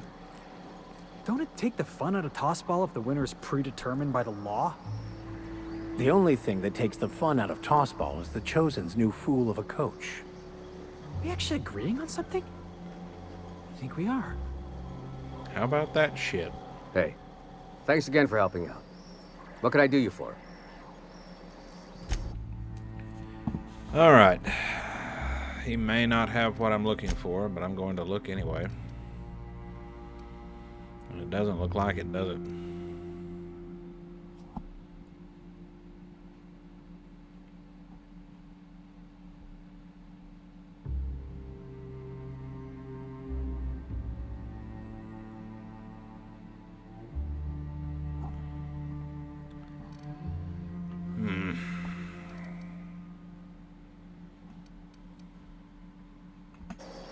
Sadly, no.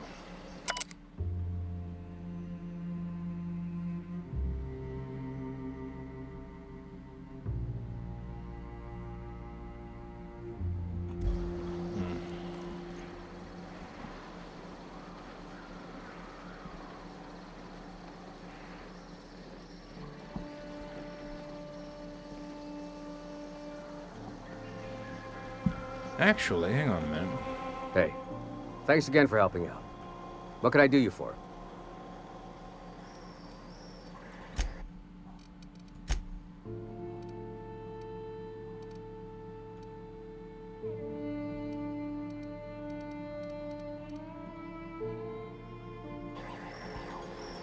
Well, damn.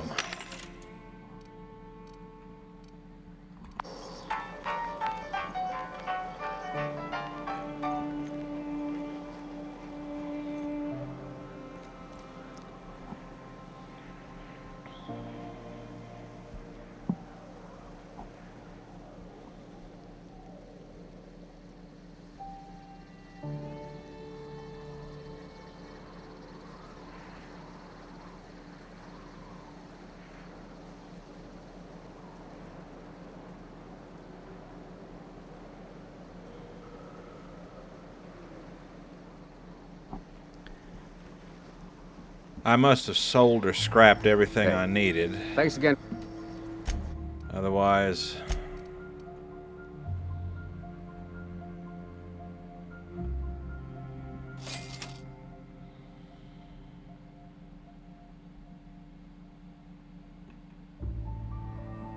I know I've got the leaded armor because I'm wearing it.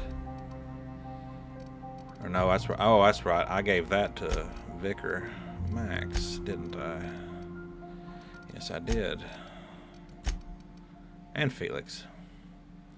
Well, we can temporarily switch them out for that, so that might do the iconoclasts. So now I need to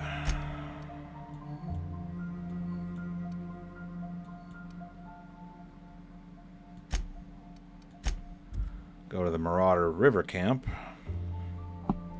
see if there's anything useful there. Oh, look. Manosaurs.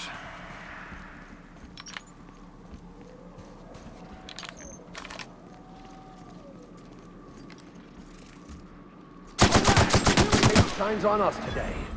Yeah, that's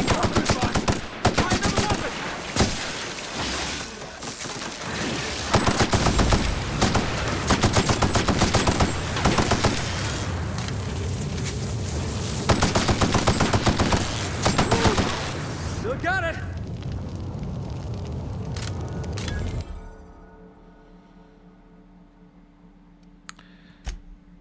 Seriously? I don't want that shit. Alright, let me make sure I'm pointing in the right general direction. And away we go.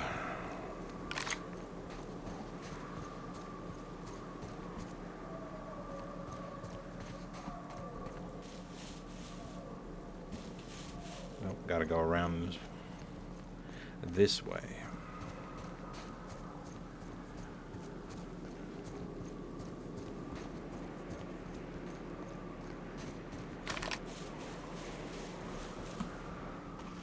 Got it. Heads down.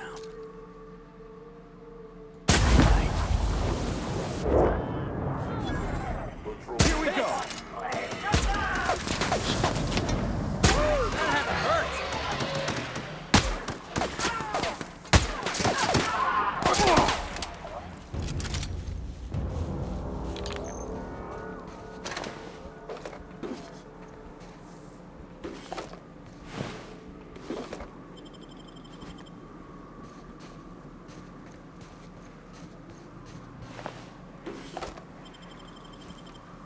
Where'd that other fella drop? There he is. Now I think this helmet might work.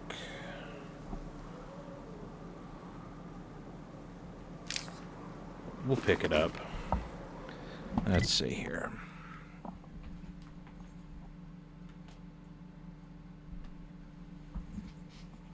Okay, yeah, we're not far from that camp now, so let's just keep on moving. You have to get some of the various gear that the Marauders would wear. Unfortunately, the funny part is, like in any game like this, they'll drop the stuff until you go specifically looking for it, and then magically they'll stop dropping it when you cap them. So let's try our luck. Is that? Yeah, that's what I thought.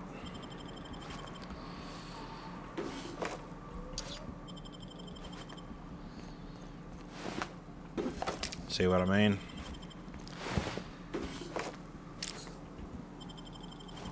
You can go looking for it, but magically, the minute you start specifically doing so, is when it stops dropping. This will be over quickly.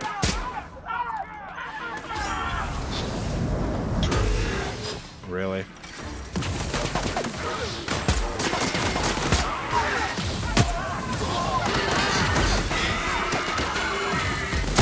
Working, boss!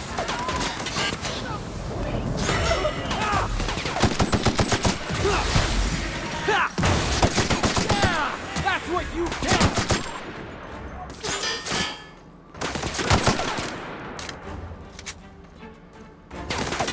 Where are you going?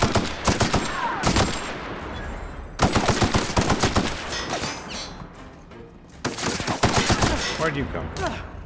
Everyone all right? Well, he's not dropping anything. He's dropping weapons. Where was... There he is. See? It's almost like they know you're looking for samples of their armor, so they're not going to drop it just to piss you off.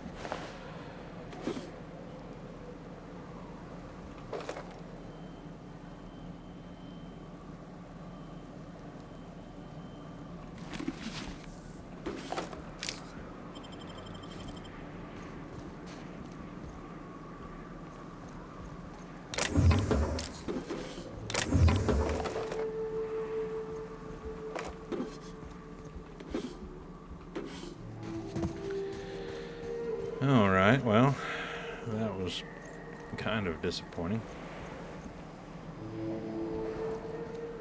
I think there's a few more down the way here. We'll go check. Yeah, there they are. Let's shoot them so that they won't drop their armor too.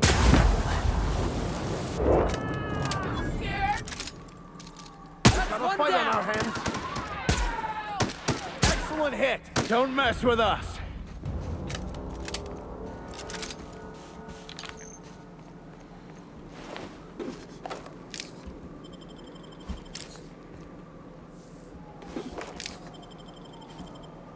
See what I mean? It's a conspiracy. I'm telling you, it's a conspiracy.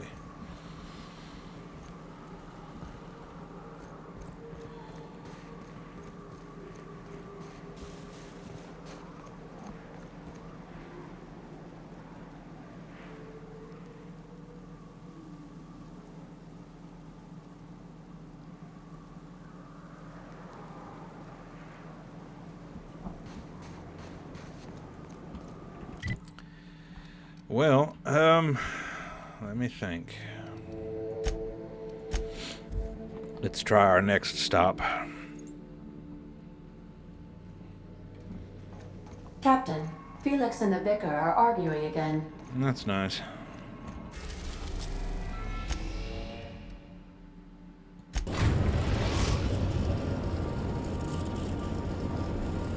We are now in orbit above Edgewater, Captain.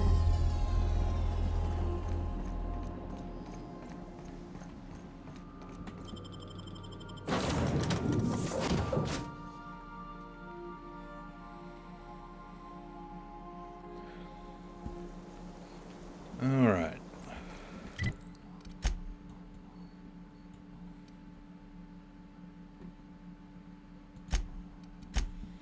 I know there's marauders over on this side of the Emerald Vale.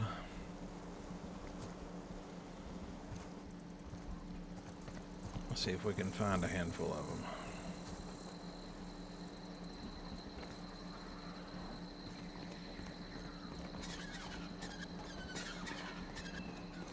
Or are they all now suddenly miraculously in hiding?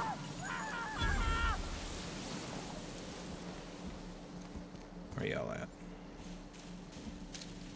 Surprise.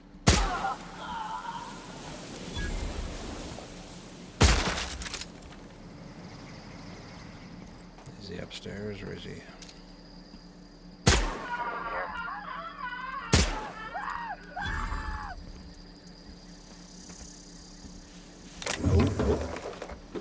Would you call a spade a spade?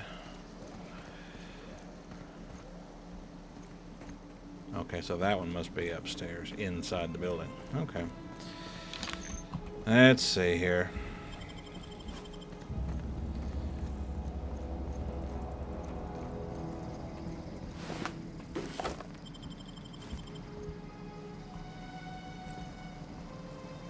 Oh. Wait a minute. There he is. Get away from that.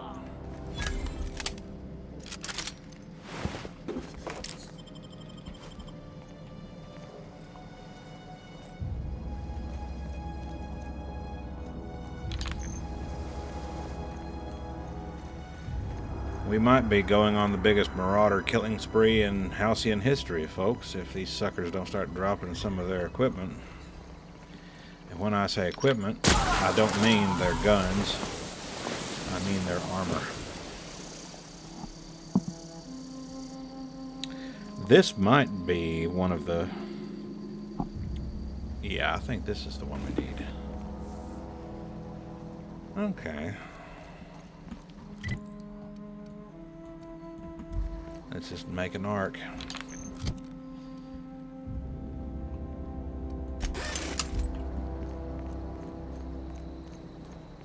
Here there be marauders.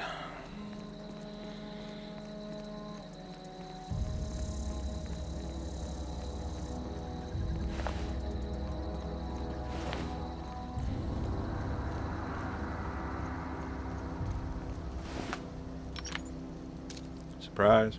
One down. Where are you at? I know you're over there. There you are. Get out of that.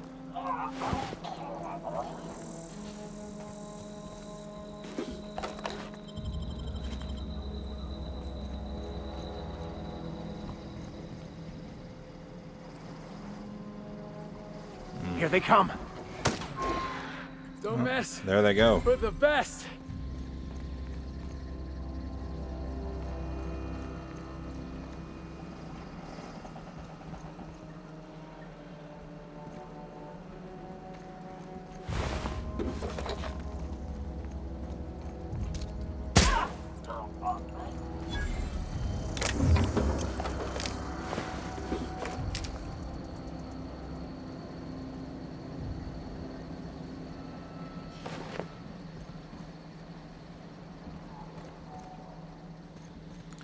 And let's go to the old industrial zone just for sake of being thorough.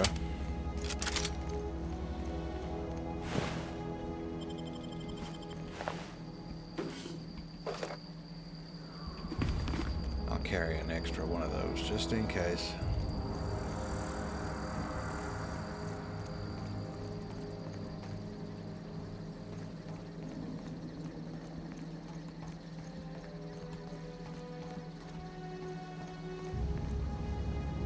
Really? There's nobody up here?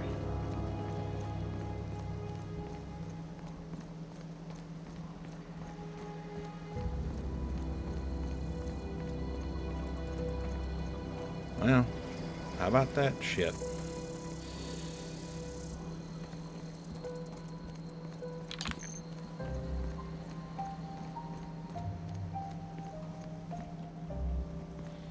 Let's try our luck with these guys that are yeah, I see them now. Hanging out up here.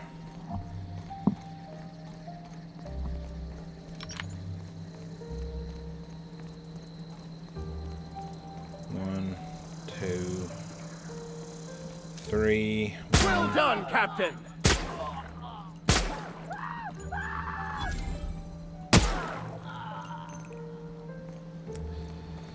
Right.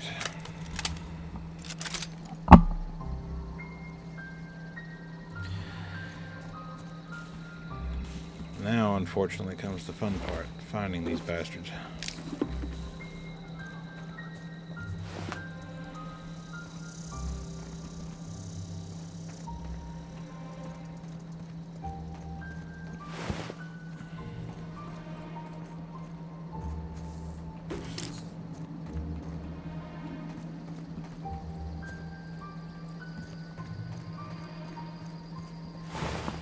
Nothing. Well, let's take stock of what we do have. The leaded armor with that helmet. And see, we've also got, let's see, we got we got two of the patched. I'm wondering if that would work. I mean, I can try it and find out.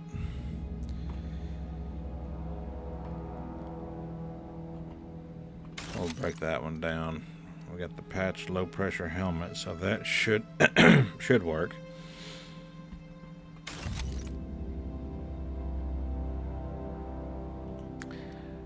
What would really complete the ensemble would be some of that uncertified mining gear. Unfortunately, there's only about a 1 in 20 chance, apparently, when you shoot a marauder that they'll drop an armor piece.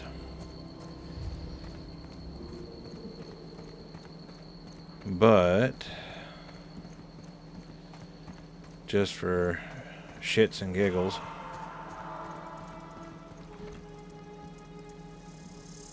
We'll go in the community center, see if there's any marauders in there. We might get lucky with one of them.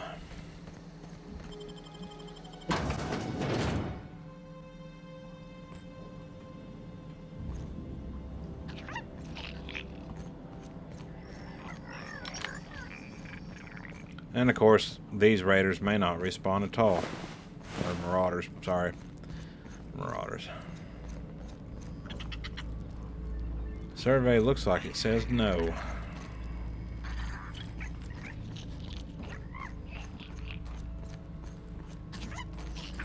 Nope. Sure enough.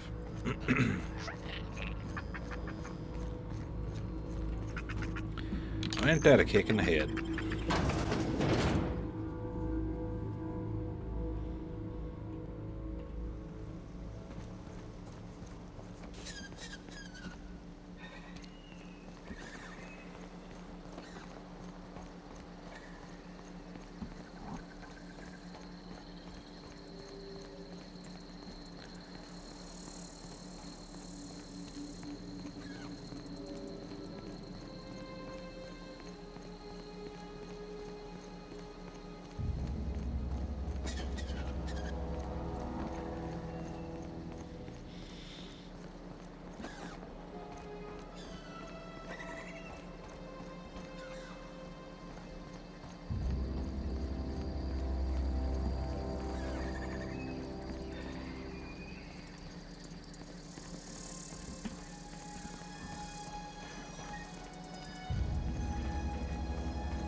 One last area that I know there's, or should be, a handful of marauders.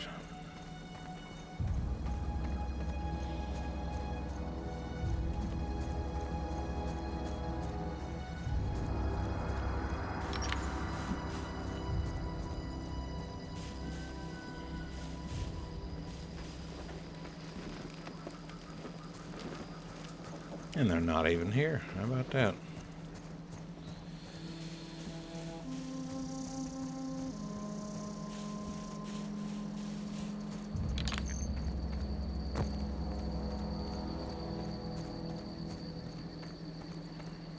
No, there's one.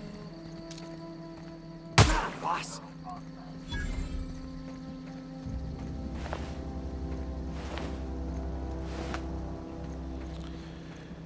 Oh, well. Oh, hello. How are you doing? We've got a fight on our hands. Where are you going? Thank you. Don't mess with us.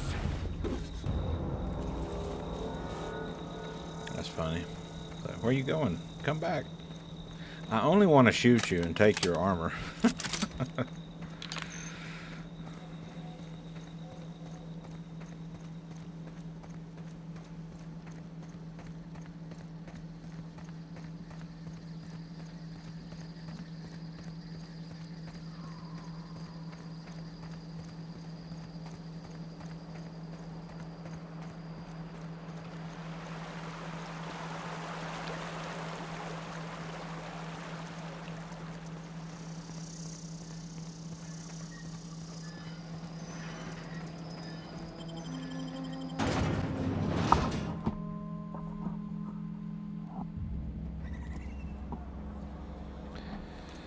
All right. If you're falling sick, I don't want you near me. Don't worry. It's not the best choice. It's Spacer's choice. Music to my ears.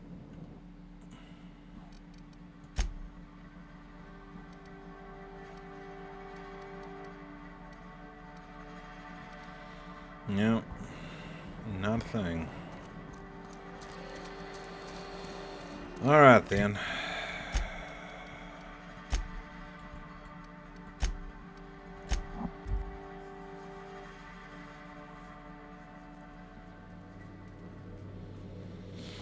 Crew members Ellie and Max are engaged in a heated discussion in the kitchen. It means they're having a philosophical debate of some kind, talking around in circles. Well, let's go back and model what we We are can. now in orbit above Byzantium, Captain.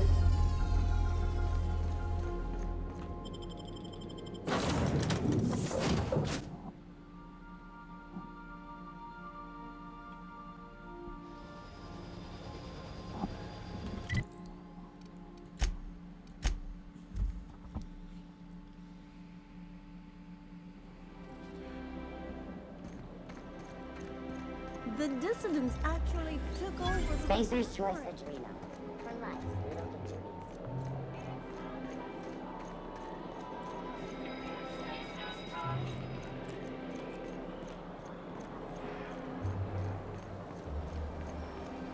Remember that stranger I saw in the square? Shh. The one with that guy who looks like an old tossball player. Could have sworn I've seen him play. Enough. You're standing right here.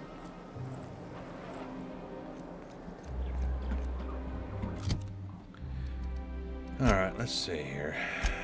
Who's got... Okay, Max, or Felix, I'm going to switch you over to the Safecracker's jacket for the time being. And then I'm going to equip your leaded armor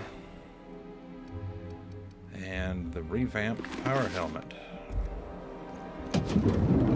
Maybe she'll take it, maybe she won't. I can't wait to see those outfits. What can I do for you, darling?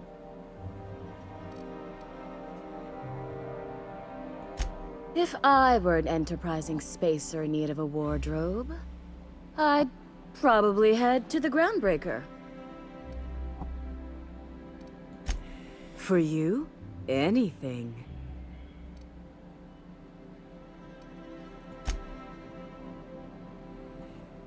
Alright, she's not reacting to that, strangely enough, so... Like a star, darling. Square your shoulders. Hand on your hip. Eyebrow cocked. Yes. Perfect. My heart is all aflutter. 2 outfits remain. I can't wait to see what you'll bring me. Something shocking, I hope. Okay, that's one. So I guess... Goodness. Look at those atrocious contours. The sheer brutality of its design offends the senses and shocks the mind into a state of palpable excitement. I adore it. 1 outfit left. Do hurry, my dear. The bird of inspiration is about to take flight. And let's see if we can get away with this. Oh, how grotesque. I always suspected the dramas did no justice to real marauders. Their armor is so much more hideous in person. Yes, that's it. I have it. I know exactly what we're doing. Brace yourself, my dear. We're going to call this style Barbarian Chic. I love it, The darling. saucy confidence of a spacer. The raw contempt of an iconoclast. The brutish musk of a marauder. And the pièce de résistance. Monster leather. 1 part mantiquine chitin, 3 parts hide from a raptidon's flank, and let's say, 8 strips of primal leather. No, make that 10. My dear, I have the highest confidence in you. All right. That is the first and last time that I wear anything Marauder.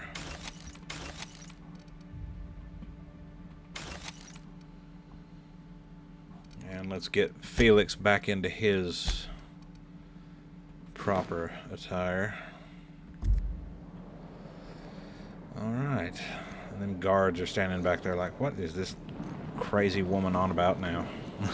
I've always loved that sculpture. It's an orrery, and you say that every time. Alright.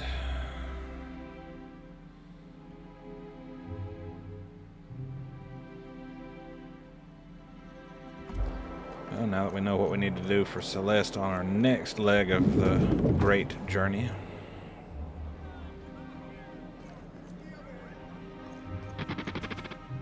This guy's got a name. Hey! Stand back, you. I'm part of Minister Clark's personal detail, and that means you gotta keep 5 feet back at all times. You.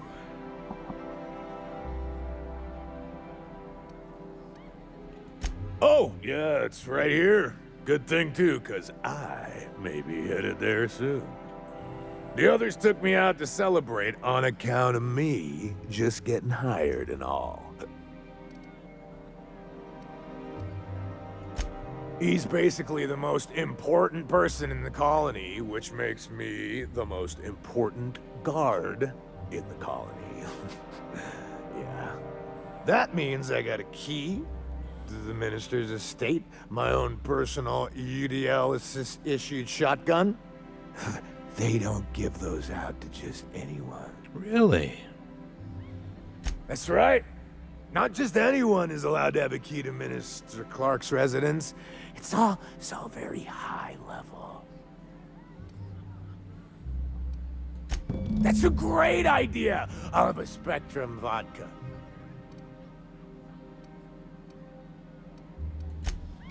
Let me see if... Let's talk to... Please allow me to improve your drinking experience with fine cocktails and pre-approved banter. Let's see, he wants a Spectrum vodka. Let's give him this one. Hey, you look familiar. Have we met before? Maybe. Oh.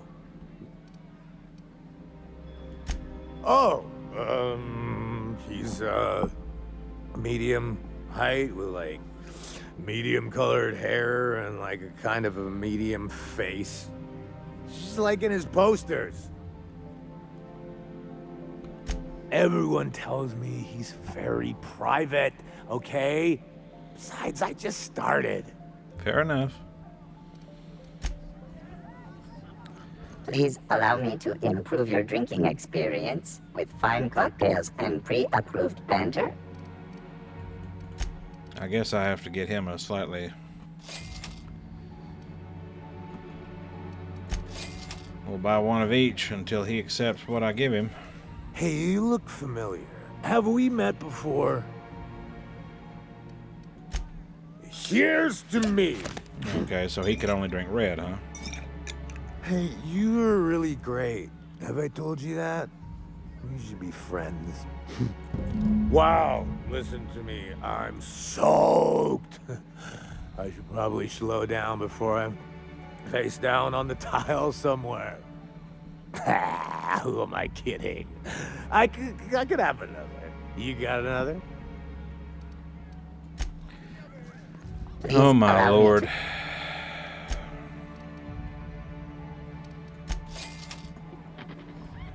I'm gonna get this bastard Hey, so look sauced familiar. it's not even gonna be Have funny. we met before? Oh, who am I kidding? He's already sauced. It's not every day you get your dream job, right? Wow, you got like this crazy energy. Has anyone ever told you that? You're like a Manosaur. You got a Manosaur energy. Oh, Laws. I gotta stop. I'm seeing at least 2 of you. I really shouldn't. I'll have the worst hangover tomorrow if I don't stop. You're already gonna have the worst hangover tomorrow.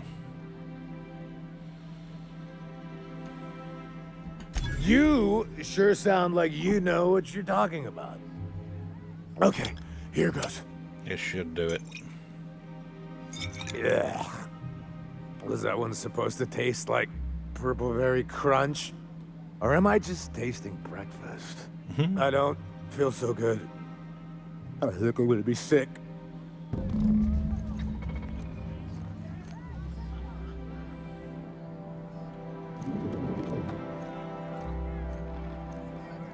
I just need to sit down.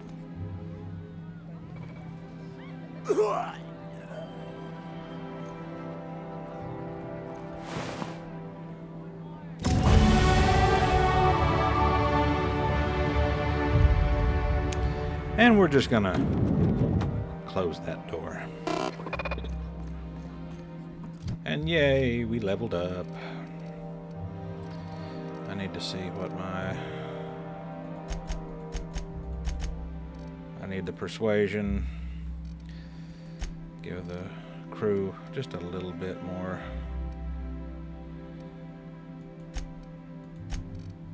Hack. There we go. And now we'll be able to go and visit Minister Clark. Well, that is going to do it for this episode, folks. I hope you enjoyed it. And if you did, like, comment, and subscribe. I hope to see you in the next video very soon. Cheers.